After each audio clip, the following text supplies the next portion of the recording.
Hello everybody, today's short we're going to look at single hand saddle stitching.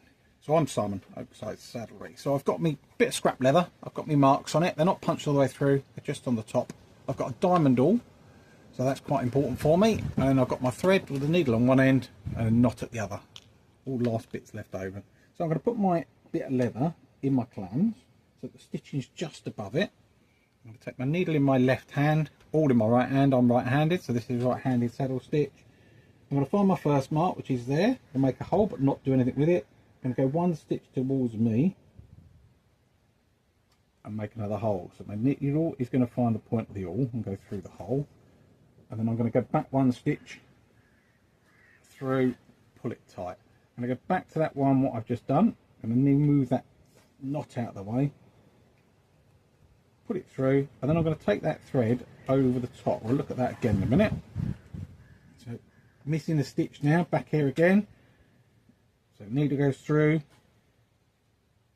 the hole, which was my very first stitch with that knot that's in the blooming way. Thread goes over the top, back through the hole.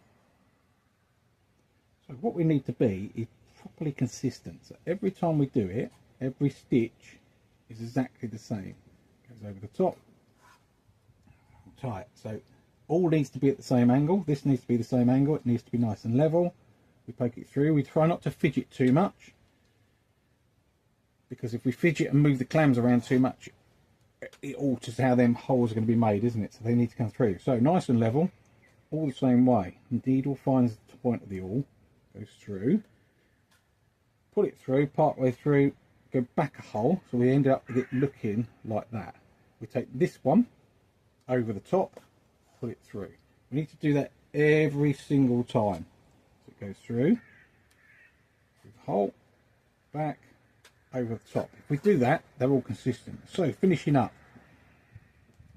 through that last hole, I'm going to go back a hole towards you. I'm not going to take it over the top this time because I want it laying the other way. And then I'm going to go back one more stitch, which is somewhere there. Pull it through, one towards me, pull it through, and cut that thread off because we don't need that. And there we have our front face. That's the side that we could see. That's the side that you normally get. I wouldn't use this unless I could see the other side. And then the back face. So you can see that's a nice little rolling stitch as it runs along there. That's the side that in saddlery you wouldn't normally see. It'd be against something, so you only need to see the one bit. Anyway, hope you enjoyed it. Have a good day. Goodbye.